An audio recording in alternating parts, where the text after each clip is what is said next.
Hai, dah sakit, dah terlantar, baru teringat nak buat hibah. Ramai orang ingat bahawa hibah tu kita boleh buat bila-bila masa saja, suka-suka nak buat saja. Tapi sebenarnya hibah ni dia tak semudah yang disangka ya.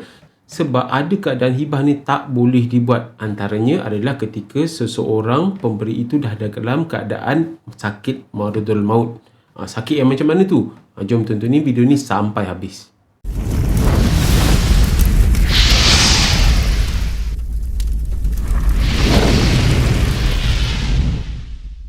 Assalamualaikum warahmatullahi wabarakatuh. Saya Wan Nasrim dari channel Pusaka atau Saka. Kami membantu anda merancang bahagian harta melalui kaedah hibah, wasiat, amanah serta harta sepencarian. Ramai yang WhatsApp dan call saya tanya nak buat hibah. Tapi bila saya tanya-tanya, rupanya dah tak boleh nak buat hibah. Sebab apa? Sebab dia dah sakit. Keadaan ni sama je macam takaful. Bila dah sakit baru nak cari ejen takaful. Bila apply, reject, kecam kami takaful. Ni company nak duit je.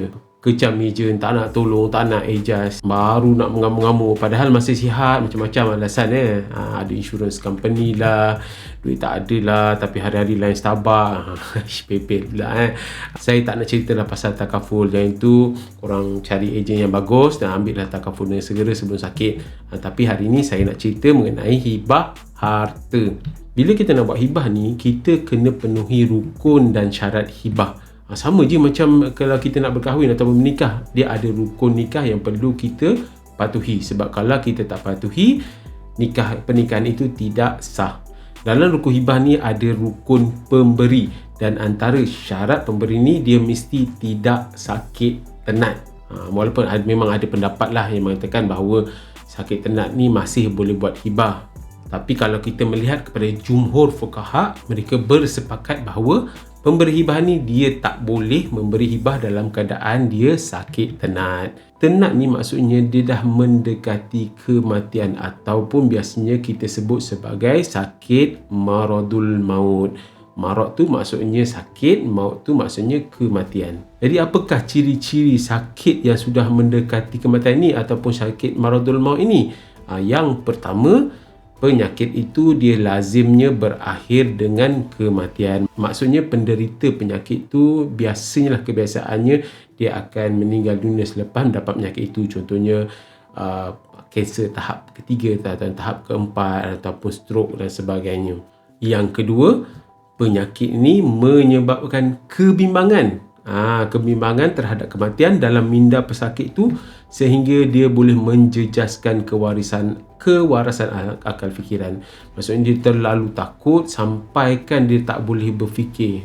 Kita bayangkanlah kalau kita sendiri dalam situasi yang sakit, dah tahu dah kita ni umur tak panjang, saya rasa memang dia akan mengganggu kita punya akal fikiran. Sebab kita dah tahu dah kita sangat dekat untuk kita pergi ke alam yang lain. Dan yang ketiga, dia mestilah terdapat beberapa tanda luaran. Maksudnya tanda-tanda kita boleh tengok, sekali tengok kita dah tahu dah yang menunjukkan penyakit itu merupakan satu penyakit yang serius. Dan yang keempat, penyakit itu dideritai selama berterusan dalam tempoh tidak lebih daripada 1 tahun. Maksudnya dia kena penyakit itu dalam masa tempoh kurang dari 1 tahun dia meninggal dunia. Jadi itulah antara ciri-ciri sakit yang disebut sebagai sakit maradul maut yang menyebabkan seseorang itu tidak boleh membuat hibah. Macam mana pula kalau seorang ni dia degil juga, dia nak juga buat hibah masa dia dah sakit macam ni?